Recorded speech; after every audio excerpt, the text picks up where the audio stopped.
All right, so we'll continue now looking at the Schrodinger solution for the particle in a box. And what I want to do is to illustrate some of the general principles that we use for analyzing real physical measurable situations like the average position of a particle, for example, or the momentum of a particle. So I'll do that for the particle in a box, but then we'll be able to extend on these ideas with more complicated solutions in future lectures. And so let's just look at our results from last time. We had the infinite potential for x less than 0 and x greater than L. And within the box, we're able to eliminate the cosine solution. And we found that the psi was some amplitude coefficient times the sine of n pi x over L. And so what this n represents then is a harmonic number. N can be an integer.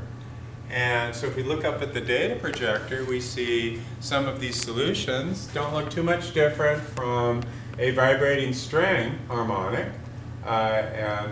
So in the first case, the wavelength lambda is 2L.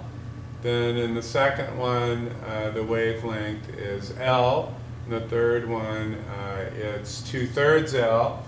And so in general, the wavelength of the nth harmonic is 2L over n. So we showed all of this last time. And the only thing left to determine is the amplitude coefficients for each of the n harmonics. And we also saw that if you add energy to the system, you end up with a new harmonic that has a new energy. And so here were some of the results that we showed from last time, where it goes like n squared times the energy of the fundamental. Okay, so let's now, to complete the solution, let's find the amplitude coefficients, Am. How do we do that? Well, we know that if this is an electron in a box bouncing back and forth with some constant velocity corresponding to one of these particular harmonic values. Remember, each harmonic value has a different velocity, and when the electron absorbs some energy, it discontinuously goes to a new velocity. It doesn't go through all the velocities between one harmonic and the other, but it suddenly jumps almost instantaneously, some people think, to this next state. So we would want to know what the amplitudes are of each of the n harmonics. How do we do that? Remember from before that psi squared, from previous lecture, has the physical interpretation of being probability per unit length in a one-dimensional problem.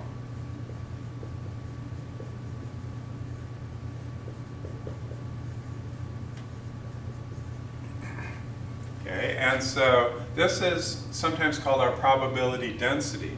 This is for a one-dimensional problem. We'll also see later that psi squared has units of probability per unit volume in a three-dimensional problem, like the hydrogen atom. But for the moment, we're going simple with just one-dimensional problems. And so what this shows us then is that the total probability, P, is equal to the integral of psi squared dx. And so what does this represent?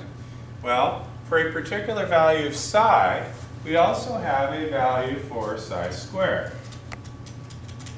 And so we can see that here on our data projector plot.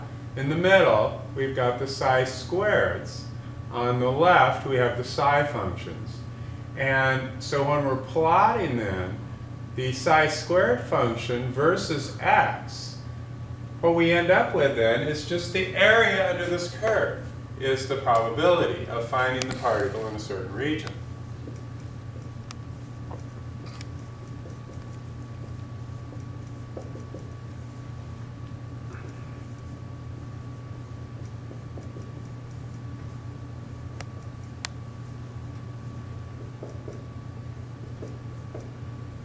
right, so we would be integrating then from x1 to x2. And in our particular problem that we're dealing with here, we can't integrate outside of the box. The particle can only be in the box because it's trapped by an infinitely high potential energy function. And we also know that the total probability, p equals the integral from minus infinity to plus infinity of psi squared dx, has to be equal to 1. Because the particle has to be somewhere between minus infinity and plus infinity. However, for the purposes of our particle in a box discussion, we can get rid of all of the possibilities that are outside of the width of the box. And so that means that for this particular problem only, we would be integrating from 0 to L, because that's the only place that the electron can be. We can say there's a 100% probability, or a probability of 1, of finding the electron somewhere in the box. So that is what this statement represents. We can look here at d probability. That's just psi squared dx. This would be the probability, the little bit of probability of finding the particle between x and x plus dx.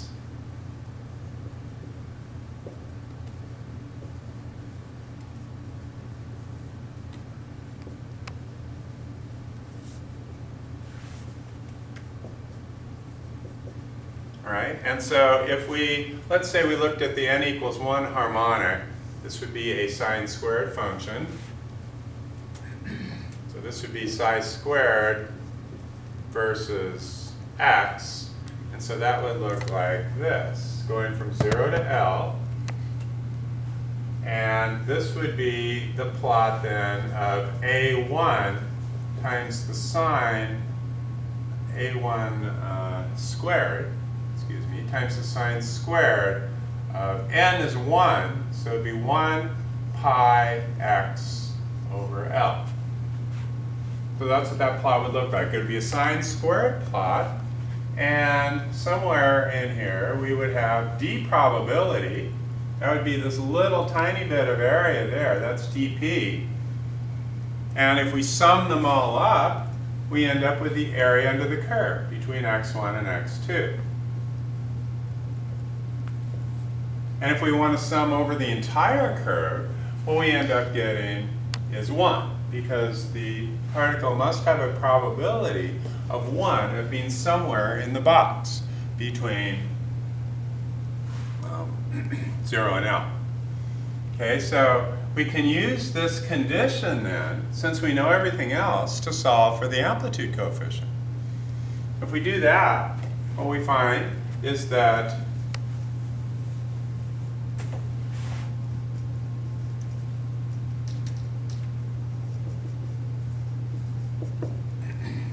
we can go ahead and integrate this thing. Or let's do it for an, and because it actually turns out that it's the same amplitude coefficient for every harmonic. And this will be the integral from 0 to L of a squared times the sine squared of pi x over L dx. Okay, so what we're going to need to do then is integrate this function. And so how do we do that? Well, to integrate a sine squared function, what I'd like to do is use the fact that cosine squared theta minus sine squared theta equals the cosine of 2 theta. That's a trig identity. And so that means that if I write the cosine squared theta function as 1 minus sine squared theta,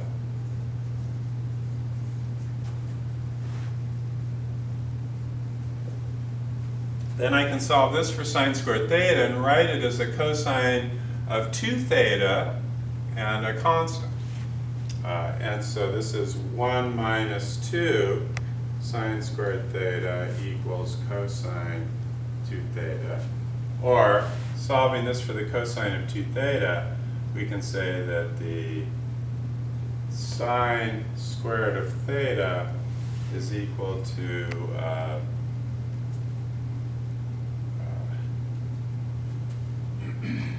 1 minus the cosine of 2 theta over 2. Okay, so that's bringing the sine squared function over to this side, the cosine of 2 theta function over to that side, and then dividing through by the 2 that's in front of the sine squared function. So that's what I'm going to do here then, is I'm going to plug that in for sine squared of theta.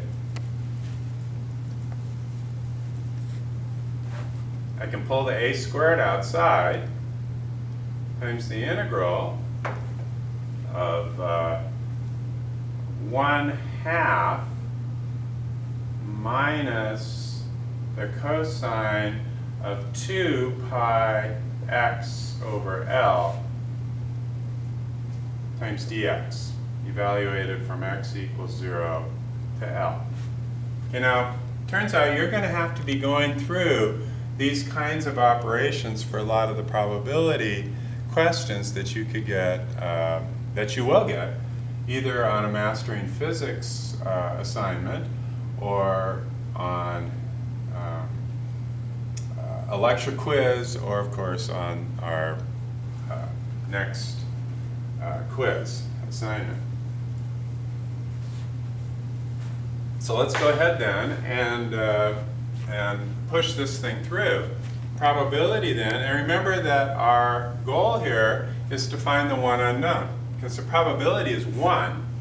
So 1 has to equal a squared times this integral of 1/2 dx is just x over 2, evaluated from 0 to L,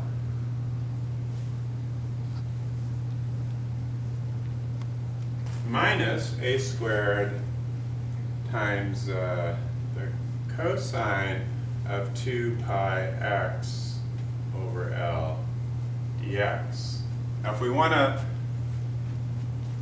to include an n in here so that it's not just for the first harmonic but it's for all the harmonics, then you would write this as 2n pi x over L. Then that would take care of every harmonic, not just the first harmonic. Okay, and so let's do that here. Turns out we can, and we get a general result that's true for all values of n.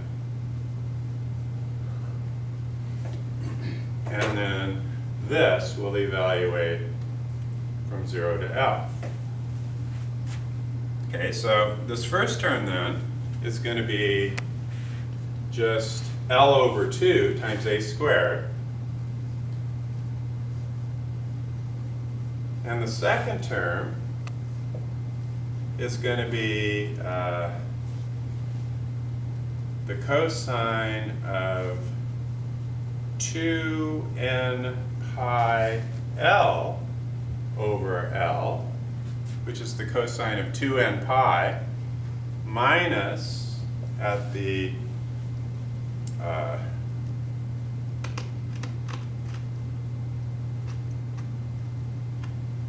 other endpoint, we have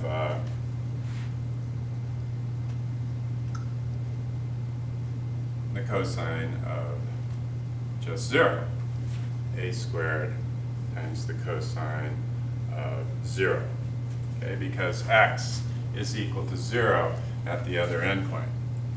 Okay, but if we look at cosine of 2n pi, n pi is going to fluctuate between +1 and -1, but 2n pi is always going to be an even number. So this would be like 2 pi, 4 pi, 6 pi, 8 pi, 10 pi, and so this is the same as the cosine of 0. So therefore, these cancel out. This is going to be 1, so this would be -1, this would be +1. Right, because this is minus, so then this first one is a -1, and the second one is minus and negative. so it'll be plus 1. So these two just cancel out. Okay, and so that's not too bad then. We see then that the value of A is the same for A1 or A2 or A3 or A4. They're all the same. And we can get the value then by evaluating this first term from 0 to L. So what we end up with, the surviving terms are just 1, is equal to A squared times L over 2. So that gives us A equals root 2 over L. Okay, so what we did is we normalized the wave function.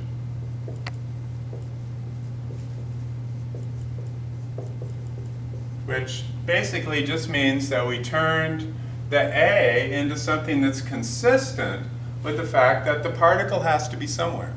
And so the fact that the particle has an integral that's equal to 1 tells us that there's a certain value for A that is consistent with the integral overall space of the particle being equal to 1. And that's this value here. So going back to our original solution then, we can write our complete solution then for psi n as equaling root of 2 over L times the sine of n pi x over L. So now, in all its glory, this is our complete solution to the Schrodinger equation for the particle in a box, and this includes all harmonics. And then we also had our other solution that involved the energy, and that went like En is equal to n squared E1, where E1 was equal to h squared over 8 ml squared, or h bar squared pi squared over 2 ml squared. Those two are equivalent.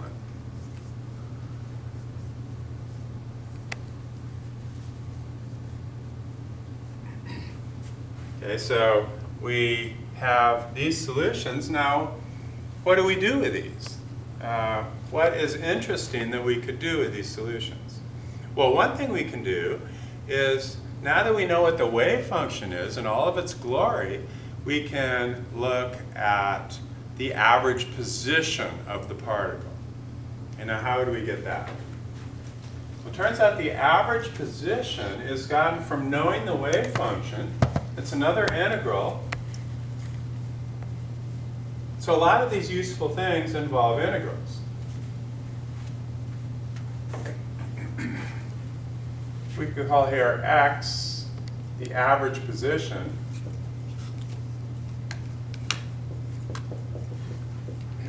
That could be written as the integral of x times psi squared dx. In general, from minus infinity to plus infinity. But for the particle in a box, this would be from 0 to L of x psi squared dx. And now how do we justify that? Well, first, let me look at the general solution for the length of an average stick. Let's say I have a bunch of sticks.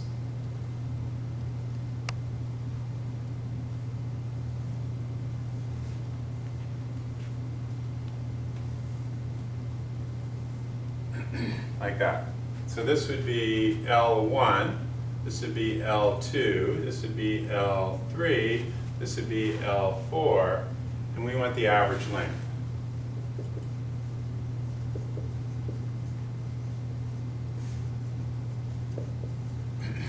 Okay, well, how would we do that? What we do is a weighted average of all of these. And so we'd say that L average would be equal to N1 L1 plus N2 L2 plus N3 L3 plus N4 L4 divided by, so this is the weighted sum of the lengths of all of the sticks just basically just the total length of all the sticks, right?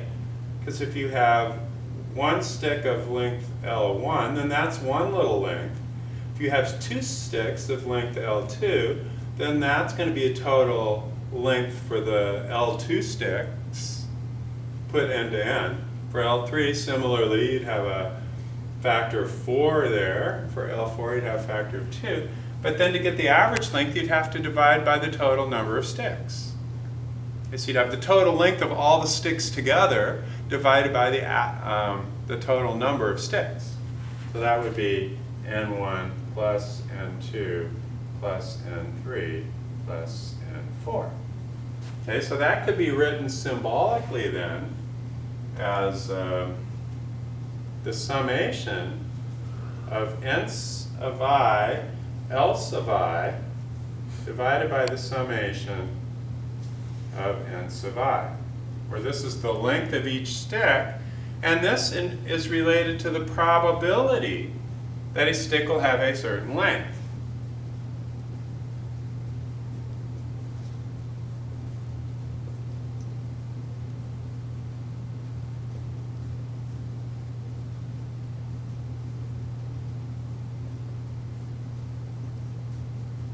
And the total length here then, or the total number of sticks then, is like the total probability.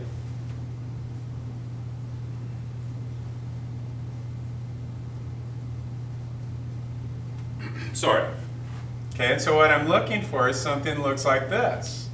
Okay, but instead of a summation, we're going to turn that into an integral times dx. Because if you take an infinite sum, then this would become like n sub I dl sub I divided by n sub I, or something like that. And so here, what we do is we say, well, the length of the stick is like this.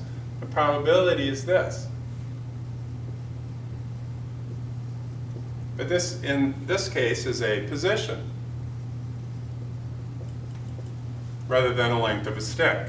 And then we would divide that by the total probability, which is just psi squared dx, the integral of that, from 0 to L, and that's just 1.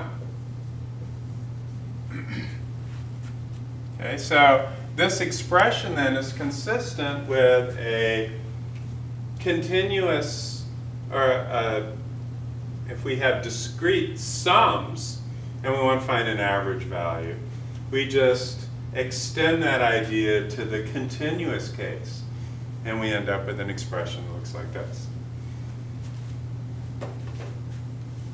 Okay, so that's the reason why it looks the way it does.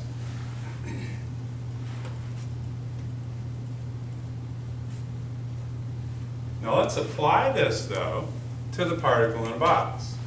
Let's find the average position for a particle in the box.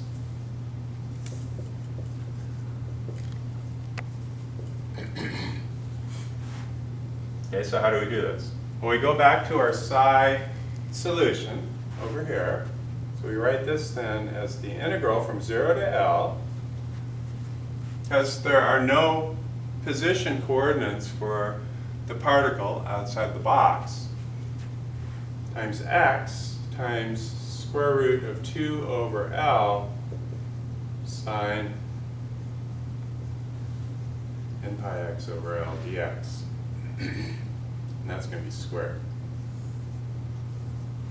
So that's x times psi squared dx. Okay, so we can go through the same process that we went through before. We can take the sine squared function,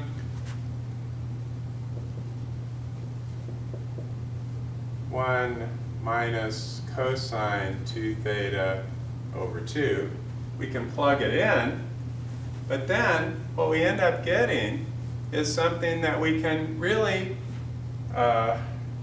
only integrate using integration by parts. And so I'll leave this as an exercise for you to solve, but I'm going to just write down the answer here. Okay, but you can see what the procedure would involve. Would involve first taking the sine squared function, as I did in the last example, and multiplying or replacing it by 1 minus cosine 2 theta over 2. Then multiplying that by an x coordinate, and so then you would have to work this thing down using integration by parts. But the answer, after much calculation, is L over 2. Now, isn't that interesting? That is kind of what we would expect from a classical viewpoint. So in other words, if we had, say, a sine squared function like that, we would have just as much area under the curve to the left of that function as we would have area under that curve to the right of the function. So the average position would be right in the middle. Okay, so that makes sense. What about for n equals 2? Then our sine squared function would look like this, sine squared of 2 pi x over L. There'd be no probability of finding it at the average position. And yet, there would be a maximum probability of finding it at x equals L over 4 and x equals 3L over 4. And so how could we possibly say then that the average position, if it's independent of n, is still at L over 2? Well, this is like, you know, even though it has a maximum probability of being here or there, that still averages out to the position that's between them, even though it's never there. Okay, and so is there an analog to that in other branches of physics? Well, sure. If you lean over to pick something up, then your center of mass could end up outside of your body. Okay, and similarly for a uniform ring that is hollow, the center of mass is where there is no mass, right? And so it's okay then that if this is symmetric about this point to say that the average value of the particle is here. And we could go through, and with the n equals 3 case,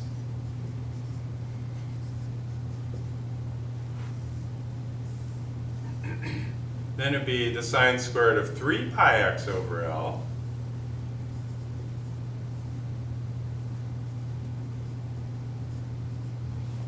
This would be proportional to the sine squared of 3 pi x over L. This would be proportional to the sine squared of pi x over L, etc. We see that there's a maximum probability of finding it at L over 2, as well as finding it at these two other points. Okay, so this would be like what?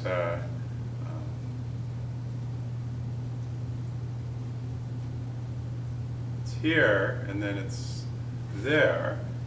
Okay, and then it's here.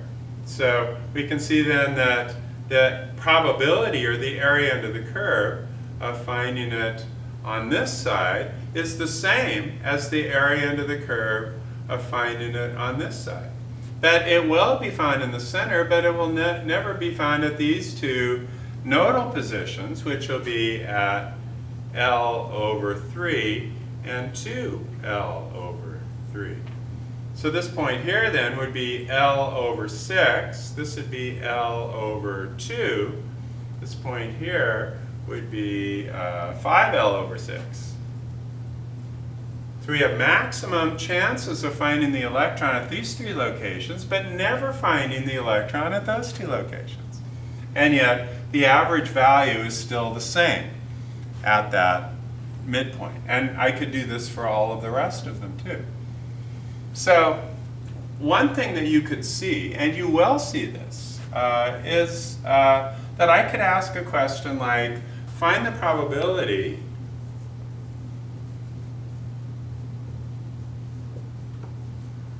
of finding the particle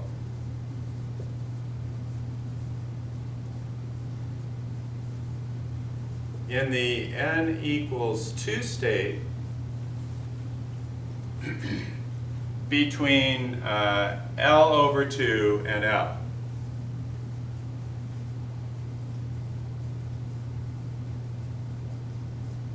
Okay, so how would you do that? Well, here you're looking then at the area under this curve. Okay, so you could write this then just in terms of probability now, not average position. We're moving ahead from average position to just some probability calculations. P of L over 2L, that's the way I'll write it. That'll be the integral from L over 2 to L of an squared, so that's going to be 2 over L times the sine squared of 2 pi x over L dx. Okay, so then of course you're going to need to go through and replace this using this trig identity by that, so that it can be integrated term by term. But what you're going to come up with is 1/2. So do you need to go through all of this? Well, I think it's a good idea that you do, because there are going to be some problems that I'll give you where you won't be able to use symmetry to find it. You'll have to actually do the integral. But for this problem, from the symmetry, I think that you can see that it's going to be 1/2, isn't it? Because this is half of the total area, and the total area under the curve has to be equal to 1. Okay, so I can write it down from symmetry, and I don't have to do all of those calculations. Now, could I do that with n equals 1? Well, yeah, from L over 2 to L, I could do it. But could I do it, say, for n equals 1, could I find P of, let's say, minus L over 4, or I'm sorry, plus L over 4 to 3L over 4? How would that be? Well, now there's not that symmetry. Here's L over 4, and here's 3L over 4. So it certainly looks like the area under this part of the curve is more than 50%. But I can't use the kind of symmetry considerations that I used here to tell you what the exact number would be. So what I would need to do for this problem, and by the way, this is a problem that is on your lecture quiz, okay, for this lecture. Following it, you'll actually are going to need to go in and do this calculation. But this will be from L over 4 to 3L over 4 times psi squared, so that's 2 over L, because remember it's the square root of 2 over L, times the sine of n pi x over L squared. Okay, so that would be the sine squared of pi x over L dx. You're going to need to evaluate that and come up with a number. And here, I think that you can see that the area under the curve, even though this is half the length of the box, that's not half the area of the curve. So what you're looking for is an answer between 0.5 and 1, somewhere in the middle. But I'm not going to tell you what it is. I want you to work that one out. This is one that we used to do as an in-class activity, but this is something that you're going to need to grind out on your own, but then come by Zoom office hour if you have any questions about any of the details. And know for a fact that if you get a negative probability, that's no good. There's no such thing as a negative probability. And a probability greater than 1 defies the rules of probability as well, because it's not more than 100% chance of finding your electron anywhere. It's just one electron, so it's by definition 100%. So you know that it's got to be within those ranges, and so that's the way that you calculate that. On the other hand, though, what if I ask you to find the probability in the n equals 3 state between, let's see here, L over 6 and L over 3? Okay, so that would be the integral from L over 6 to L over 3 of 2 over L times the sine squared of 3 pi x over L dx. I think you can make the argument here that each one of these little bumps has the same area, so that the total area of one bump is 1/3 the total area. And since the midpoint cuts that bump in half, then this should be 1/6. 1/2 of 1/6, which should be, 1/2 of 1/3, which should be 1/6. So that would be the probability that you would get by performing this integral too. But again, for that example, you could avoid doing all of the computations. Okay, but in general, you'll have to work it out the long way. And we can see how easily these problems can get very lengthy in terms of the integration as you work this problem through. You're going to see that. Okay, now let's just go back for a second and see what this represents. What this is telling us here is that although the average position of the electron is the same as it would be classically, it's never here. So it spends half its time over here, half its time over there, but never at the point that joins the two. And so how does it get from one side to the other? The answer is, well, it can't if it's a particle. But if it's a wave, it can interfere with itself and produce nodes.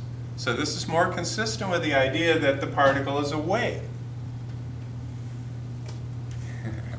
Because our light's good.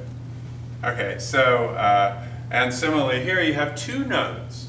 Okay, so these nodal solutions then are just representative of places where you would never find the particle. And so, again, what this represents then physically is that if you make a whole ensemble of measurements, just like with rolling the dice, remember that one? Where we rolled the dice and we went from snake eyes to double sixes and we had a maximum value at 7, you get a statistical distribution of the number of rolls versus the total number. And that's basically what we're doing here, is we're rolling the dice. Although Einstein didn't like that idea at all. And maybe there will someday be a better way of explaining it. But for the moment, at least because of our ignorance and the understanding of the true nature of these wave functions, it looks random to us. And it acts as though it is a completely random event. When we measure, though, it's weighted by the probability of it being greater number of times that we find the electron here. Lesser, lesser, lesser probability means less number of times we'd find the electron.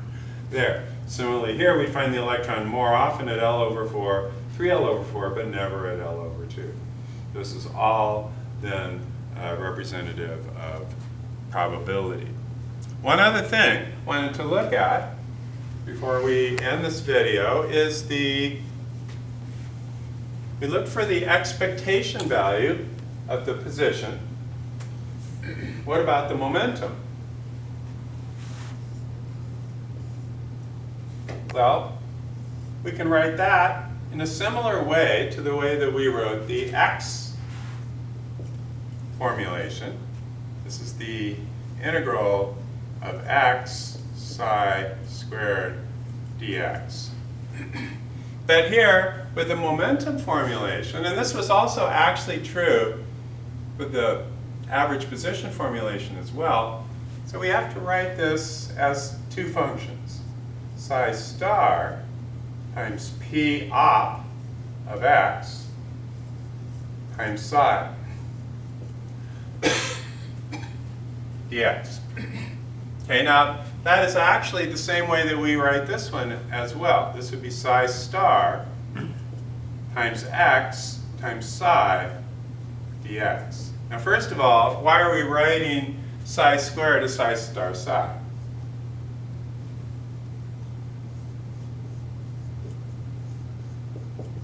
And what is psi star?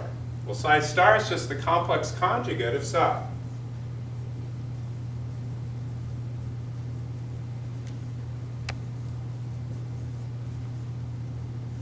So this is where we don't necessarily want to be taking our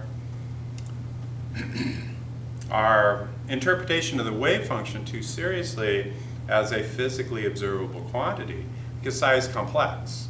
And also, what we saw before is that the phase velocity for these waves is faster than the speed of light. Okay, so remember, it's the group velocity of many of these psi's added together that gives rise to our particle-like properties. Okay, so the way that we get a magnitude that's measurable is by taking and multiplying a complex conjugate of a complex number by itself. And that gives us a real number.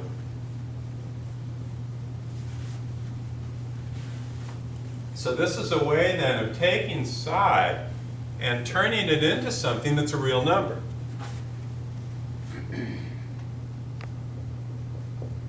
Whereas psi itself is complex. Okay, so let me just give you an example of how you can take the complex conjugate of a function times the function and get back a real number. And that real number we can think of as being like the length of the length squared of the complex number. We'll have to plot it on the complex plane. Okay, so let's say we've got something here like I, y, and x. And so this is the point that we're looking at. This is the point x equals 1, I, y equals 2. Okay, so our complex number then, z, would be equal to x minus 2. Well, let's just write it in general as x plus iy. And then I can plug in the values for x and y later. Okay, so that x plus iy, this is the value of x then. This is the value for iy here. And so this hypotenuse then is going to be the square root of x squared plus y squared. Okay, now what is z star? Well, z star is just take any complex number that you have and change the sign on the imaginary part. So I'm sure you've done this in your math classes before, but you might have to review it. It's that part on complex numbers. X minus iy. So now z star, z, will be x plus iy times x minus iy. Okay, so that's going to give us x squared. Then we're going to have plus iyx minus iyx. And then we have plus iy and minus iy. Okay, I times I is minus 1. So this is going to be minus I squared times y squared. Okay, so these two numbers then cancel out. And we end up then with x squared plus y squared, which is just the length squared of the complex number, where the length has coordinates x and iy, and this hypotenuse has a length that is like the square root of x squared plus y squared. So by multiplying a number by its complex conjugate, you essentially get the magnitude of that complex number squared. Okay, and so that's what we do then with a wave function, is to get the real number, which is essentially the magnitude squared, we multiply it by its complex conjugate. And so here then, it doesn't really matter, because in this simple solution, psi is real. For this example, psi is not complex. But we write it that way in general because we are going to see a lot of complex numbers later on.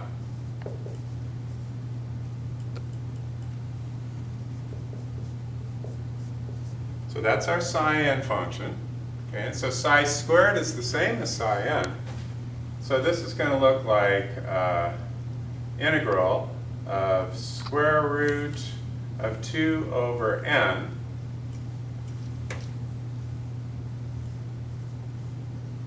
times the sine of n pi x over L. Then remember p op, that's an operator function, is I h bar d by dx. Okay, so we put that in here and we have that p op operate on the psi function, but not on the psi star function.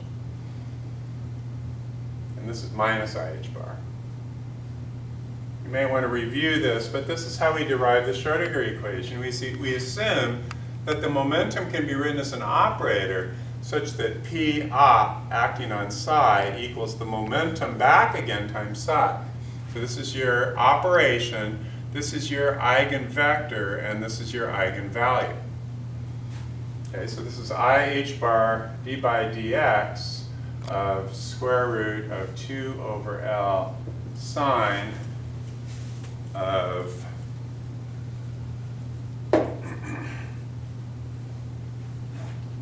n pi x over L dx. Okay, so we get a 2 over L, a minus I h bar 2 over L. It's all being pulled outside. We've got a sine function here. And the derivative of a sine function is the cosine function. So that's going to be times the cosine of n pi x over L times the derivative of the inner function, which is going to be n pi over L. So that'll go outside like this. Okay, and then this part can be integrated from 0 to L dx. And so although we have a bunch of constants and stuff in here, it looks complex. And so how would we get an average momentum that's complex? Well, the only way to do that is if the integral ends up giving us a complex number. Okay? And, but it's not going to in this case. And so just from those considerations alone, the fact that this would end up being an imaginary number, if this were any finite number, would have to force us to conclude that the average momentum is 0. Because that it can't be imaginary, and we have an integral here that's not imaginary. Okay, but it turns out that we don't have to use those arguments, because if you evaluate a sine times a cosine function over a symmetric interval, you can say that 2 sine theta cosine theta equals the sine of 2 theta. Okay, so we could rewrite this then as just the integral of the sine of 2 theta. So this is just some big constant here, k, times the integral from 0 to L of the sine of 2 theta. So that's 2 n pi x over L dx. And so basically then what we have is a sine function evaluated over a symmetric interval. And it's multiplied by 2. Okay, so if n is 1, then it's just the sine of 2 pi x over L. That's going to have equal area above and below the curve. Or the sine of 4 pi x over L, or 6 pi x over L, 8 pi over x over L. We're essentially evaluating a sine function over a symmetric interval where it goes through one complete cycle or multiples of a complete cycle, depending on the problem. And so therefore, the average momentum is 0.